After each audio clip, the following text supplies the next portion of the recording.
दोस्तों, यह कहानी है उत्तर प्रदेश के लखनऊ की, जो हमें सिखाती है कि सच्चा प्यार दौलत या शोहरत नहीं देखता, बल्कि इंसान के जज्बे और सादगी को पहचानता है। इसे आखिर तक जरूर देखें क्योंकि यह आपको किसी फिल्म से कम नहीं लगेगी। आगे बढ़ने से पहले इस वीडियो को लाइक करें, चैनल को सब्सक्राइब करें और कमेंट में अपना तथा अपने शहर का नाम जरूर लिखें। शाम का वक्त था और लखनऊ शहर के एक पुराने गुमनाम बस स्टैंड पर एक करोड़पति बाप का बेटा कर्ण मल्होत्रा सिगरेट के धुएं के छल्ले उड़ाता अपने ही ख्यालों में खोया हुआ था। कर्ण मल्होत्रा नाम जितना प्रभावशाली, जिंदगी उतनी ही उलझी हुई। शहर के सबसे धनाढ्य परिवारों में से एक से ताल्लुक रखने वाला, करोड़ों का बिजनेस, आलीशान बंगला, महंगी गाड़ियां, सब कुछ था उसके पास, लेकिन उसका दिल किसी के साथ जुड़ ही नहीं पा रहा था। माता पिता ने कई बार रिश्ते दिखाए पर उसे कोई लड़की पसंद नहीं आई। कर्ण को एक सादी, शांत और शर्मीली लड़की की तलाश थी, लेकिन जिनसे भी मिलवाया गया वे सब दिखावे और स्टाइल में लिपटी थीं, दिलों से दूर। आज भी घर पर शादी को लेकर बड़ी बहस हुई थी। पिता ने ऊंची आवाज में बात की, मां ने समझाने की कोशिश की, पर कर्ण को कोई समझ नहीं सका। उसी गुस्से और बेचैनी में वह अपनी गाड़ी उठाकर शहर की भीड़ से दूर उस बस स्टैंड पर आ गया, जहां किसी को उससे कोई सरोकार नहीं था। वह बस यूं ही खड़ा था। सिगरेट का हर कश उसकी अंदरूनी बेचैनी को और गहरा कर रहा था। तभी सामने से एक ठेला आता दिखा, लकड़ी का टूटा सा ठेला, जिस पर एक अधेड़ व्यक्ति बेहोश पड़ा था और उसे धकेल रही थी एक लड़की। यह कोई साधारण लड़की नहीं थी। उसके चेहरे पर थकान थी, पर उसकी आंखों में एक अजीब सी हिम्मत झलक रही थी। उसकी चाल में लाचारी थी, पर इरादों में दृढ़ता। उसका नाम था पायल। बाल बिखरे हुए थे, माथे पर पसीना था और आंखों में एक ऐसी दुनिया की झलक थी जो दर्द को मुस्कुराहट के पीछे छिपा लेती है। कर्ण जैसे जड़ हो गया। उसका ध्यान सिगरेट से हटकर पूरी तरह उस लड़की पर टिक गया। कौन है यह लड़की? कर्ण के मन में सवाल कौंधा। वह लड़की बस स्टैंड के पास से गुजर गई जैसे रोज ही निकलती हो, लेकिन कर्ण के लिए यह पहली बार था। उसके लिए यह किसी फिल्म का दृश्य नहीं, बल्कि एक हकीकत थी जो उसके दिल को छू गई। पायल कब चली गई कर्ण को पता भी नहीं चला, पर उस एक पल के नजारे ने उसकी सोच को बदल दिया था। रात को बिस्तर पर लेटकर भी कर्ण के जहन में वही चेहरा, वही ठेला और वही बेहोश आदमी घूमते रहे। वह खुद से पूछ रहा था, क्या मैं इसे दोबारा देखना चाहूंगा, या फिर क्या मैं इसके बिना अब रह भी पाऊंगा? दिल की बेचैनी और एक तलाश। सुबह के 8 बजे की हल्की धूप थी, लेकिन कर्ण के भीतर तूफान था। पूरी रात करवटें बदलते बीती थीं। आंखों के सामने बार बार वही लड़की, पायल और उसका बोझिल रिक्शा घूम रहा था। वह खुद से एक ही सवाल करता रहा, अगर यह सिर्फ एक इत्तेफाक था तो फिर दिल क्यों बेचैन है? अगर यह बस एक मंजर था तो फिर आंखें उसी रास्ते को क्यों ढूंढ रही हैं? अगली शाम बिना किसी को कुछ बताए कर्ण फिर से अपनी गाड़ी लेकर उसी बस स्टैंड पर पहुंचा। वही कोना, वही धुआं, लेकिन अब सिगरेट में वह बात नहीं थी। उसका ध्यान बस एक चीज पर था, क्या वह आज फिर आएगी? और जैसे किस्मत उसकी उलझनों का जवाब देने के लिए तैयार बैठी थी, कुछ ही देर बाद वही लड़की, वही पायल फिर से उसी राह से निकली। वही ठेला, वही बेहोश आदमी, वही हिम्मत।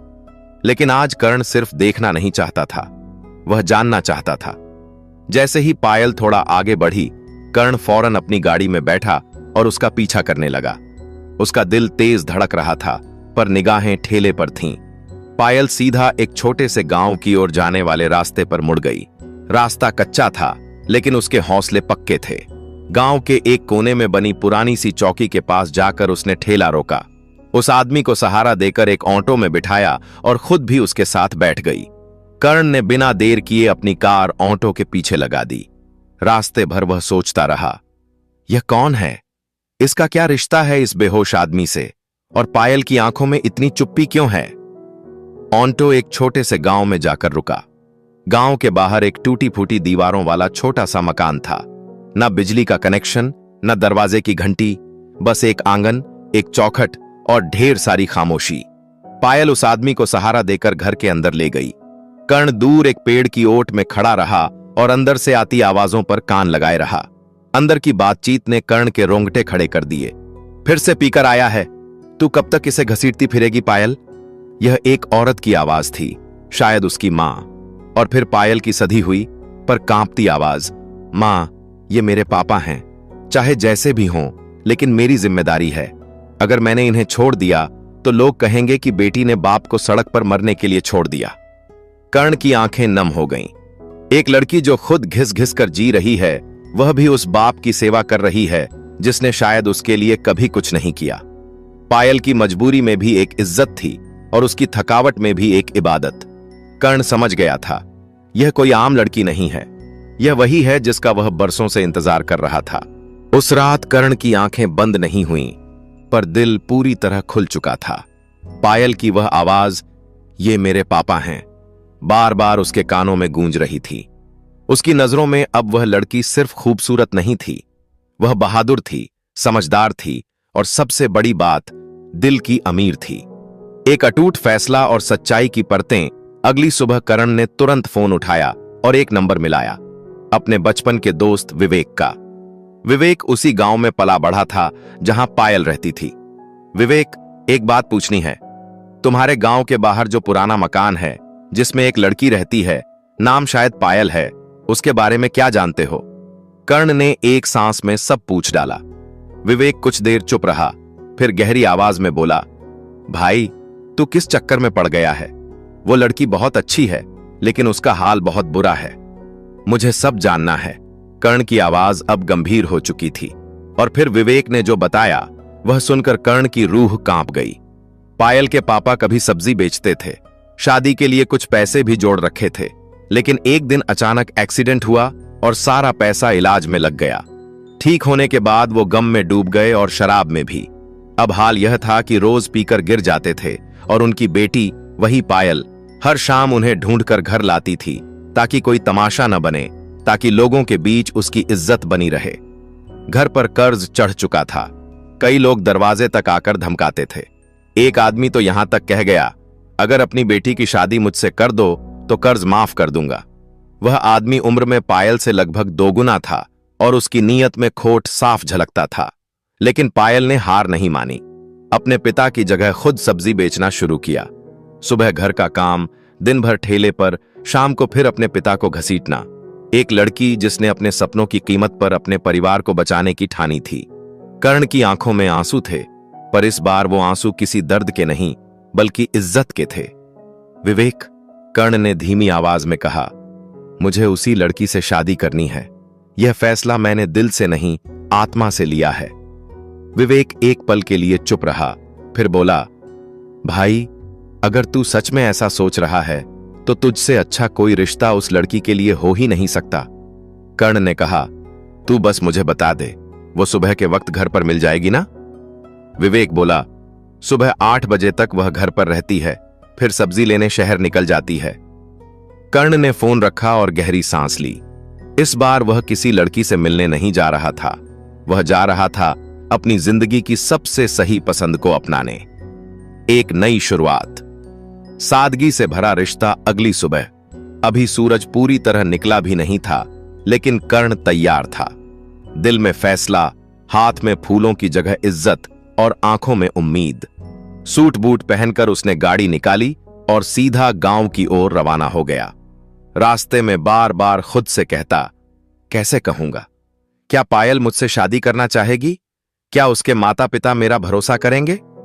गांव में एंट्री लेते ही विवेक पहले से उसका इंतजार कर रहा था। दोनों साथ साथ चलकर उस छोटे से मकान के सामने पहुंचे जहां पायल और उसका परिवार रहते थे। मकान की हालत कर्ण के दिल को चीर गई। कच्ची दीवारें, टूटी छत, एक पुराना सा दरवाजा और उसके अंदर वे लोग जिनकी इज्जत करोड़ों की थी। कर्ण जैसे ही अंदर दाखिल हुआ, पायल की मां और पिता चौंक पड़े। बेटा विवेक, यह लड़का कौन है? पायल की मां ने थोड़ा डरते हुए पूछा। विवेक बोला, चाची, यह मेरा बहुत अच्छा दोस्त है, बहुत अच्छा, और यह आपसे कुछ बहुत जरूरी बात करने आया है। कर्ण ने हाथ जोड़कर नमस्कार किया और फिर धीमे स्वर में कहा, माफ कीजिएगा अगर बिना बताए आ गया, लेकिन मैं आपकी बेटी पायल से शादी करना चाहता हूं। घर में एक पल के लिए सन्नाटा छा गया। पायल की मां की आंखें फैल गईं। क्या कहा तुमने? शादी? कर्ण ने सिर झुकाकर कहा, जी। मैंने 2 दिन पहले पायल को देखा था और उसके बाद चैन से सो नहीं सका। मैंने उसके बारे में सब कुछ जाना है और अब मेरा मन, मेरा दिल, मेरा पूरा वजूद यही कहता है कि मेरी जिंदगी में जो खालीपन था उसे सिर्फ आपकी बेटी ही भर सकती है। पायल की मां को यकीन नहीं हो रहा था। वह सोच रही थीं, एक इतना अमीर लड़का हमारी जैसी हालत वाली लड़की से शादी करना चाहता है, इसमें जरूर कोई चाल होगी। उन्होंने कांपती आवाज में कहा, बेटा, कहीं यह कोई मजाक तो नहीं? कर्ण ने मुस्कुराकर कहा, अगर यह मजाक होता तो मैं अपने माता पिता को यहां भेजता, लेकिन मैंने सोचा जब तक मैं खुद आकर आपकी आंखों में देखकर इज्जत से बात न करूं तब तक रिश्ता आगे नहीं बढ़ाऊंगा। इतने में पायल भी अंदर आ गई थी। उसे यकीन ही नहीं हुआ कि वही लड़का जिसे उसने कभी बस स्टैंड पर देखा था आज उसके आंगन में खड़ा था, वह भी शादी का प्रस्ताव लेकर। कर्ण ने उसकी ओर देखा। आंखों में कोई घूरना नहीं था, कोई दिखावा नहीं, बस एक सवाल था, क्या तुम भी मुझे अपनी जिंदगी में जगह दोगी? पायल कुछ कहती उससे पहले उसकी मां ने पूछा, बेटी, यह लड़का अच्छा लग रहा है, क्या तू इससे शादी करना चाहेगी? पायल की आंखें भर आईं। उसने कुछ नहीं कहा, बस एक हल्की सी मुस्कान दी और चुपचाप अंदर चली गई। यह चुप्पी किसी ना का इशारा नहीं थी, यह एक सच्चे हां की शर्माई हुई खामोशी थी। कर्ण समझ गया। उसने विदा लेते हुए कहा, आंटी अंकल, मैं आज तो सिर्फ बात करने आया था, कल मेरे माता पिता खुद आकर आपसे बात करेंगे। अगर आप मंजूरी देंगे तो मैं आपकी बेटी को अपनी जिंदगी का सबसे कीमती हिस्सा बनाना चाहूंगा। घर से निकलते हुए कर्ण ने एक आखिरी बार पलटकर पायल की खिड़की की तरफ देखा। वह वहीं खड़ी थी, पर इस बार आंखों में सवाल नहीं, सुकून था। एक नई बहू, एक नई पहचान। अगली सुबह कर्ण के घर एक अलग ही हलचल थी। पहली बार बेटे ने किसी लड़की को पसंद किया था, और वह भी एक ऐसी लड़की जो किसी राजमहल में नहीं, एक मिट्टी के घर में रहती थी। शुरुआत में कर्ण के पापा थोड़े नाराज हुए। बोले, इतने बड़े घर की बहू बनानी है, कोई सोची समझी लड़की होनी चाहिए। लेकिन तभी कर्ण की मां ने अपने पति का हाथ थाम लिया और धीरे से बोली, हमने पूरी जिंदगी लोगों की पसंद से जी है, अब एक बार अपने बेटे की पसंद भी तो सुन लो। और फिर एक लड़की जो खुद अपने बाप को रोज शराब की हालत में घर लाए, क्या वह हमारे घर को इज्जत नहीं देगी? बात कर्ण के पिता के दिल को छू गई। वह खामोश हो गए और फिर बस एक ही बात कही, कल सुबह हम लड़के वाले बनकर उस लड़की के घर जाएंगे। अगली सुबह गांव की वह मिट्टी की गली उस वक्त महक उठी जब शहर के सबसे बड़े आदमी और उसकी पत्नी उस पुराने से मकान के सामने रुके। पायल और उसके माता पिता ने कभी सोचा भी नहीं था कि एक दिन उनकी बेटी के लिए रिश्ता मांगने शहर के लोग खुद उनके घर आएंगे। कर्ण के पापा ने हाथ जोड़कर कहा, हम कोई बड़ी बात नहीं करने आए, बस अपने बेटे के लिए आपकी बेटी का हाथ मांगने आए हैं। हमें दहेज नहीं चाहिए, हमें सिर्फ आपकी बेटी जैसी बहू चाहिए। पायल की मां की आंखों से आंसू निकल पड़े और बाप तो जैसे जुबान ही खो बैठा। फिर सब कुछ वैसे ही हुआ जैसा एक सपने में होता है। शादी की तारीख पक्की हुई। शादी धूमधाम से हुई, लेकिन बिना दिखावे के। सब कुछ कर्ण के घर वालों ने किया, लेकिन बिना घमंड के। पायल अब पायल मल्होत्रा बन चुकी थी। नई साड़ी में सिंदूर लगाए जब उसने कर्ण के घर कदम रखा तो उसके साथ उस घर में इज्जत, सादगी और अपनापन भी आया। वह रोज सुबह सबसे पहले सास ससुर के पैर छूती, उनकी पसंद का नाश्ता बनाती और जब भी कोई मेहमान आता खुद दरवाजे तक जाकर स्वागत करती। कर्ण के पापा, जो पहले इस शादी के खिलाफ थे, अब सबसे कहते फिरते, बहू तो ऐसी होनी चाहिए जो दिल से अमीर हो, वरना दौलत तो हर कोई साथ लाता है, लेकिन इज्जत और संस्कार बहुत कम लोग। पायल ने भी अपने माता पिता का सारा कर्ज धीरे धीरे कर्ण की मदद से चुका दिया, लेकिन किसी को एहसान नहीं जताया, क्योंकि उसकी नजरों में इज्जत कभी उधार नहीं होती। वह तो अपने कर्मों से कमाई जाती है। और कर्ण, वह अब भी हर शाम पायल को देखता है और सोचता है, मैंने सही लड़की को चुना। उस भीड़ में जहां सब सिर्फ दिखावा करते हैं, मेरी नजर ने उस दिल को पहचाना जो वाकई खूबसूरत था। निष्कर्ष तो दोस्तों, यह थी पायल और कर्ण की कहानी। एक ऐसी कहानी जो हमें सिखाती है कि प्यार स्टेटस नहीं देखता, वह सिर्फ इंसान की नीयत, उसकी इज्जत और उसकी सच्चाई देखता है। अब एक सवाल आपसे, अगर आपको भी ऐसी लड़की या लड़का मिले जो हालातों से टूटा हुआ हो लेकिन दिल से सच्चा हो, तो क्या आप उससे शादी करने का फैसला ले पाएंगे? जवाब नीचे कमेंट में जरूर बताइए, क्योंकि आपकी सोच से किसी की जिंदगी बदल सकती है।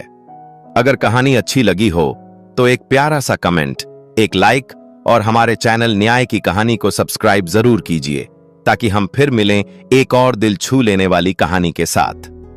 जय हिंद, जय भारत, वंदे मातरम, जय जवान जय किसान।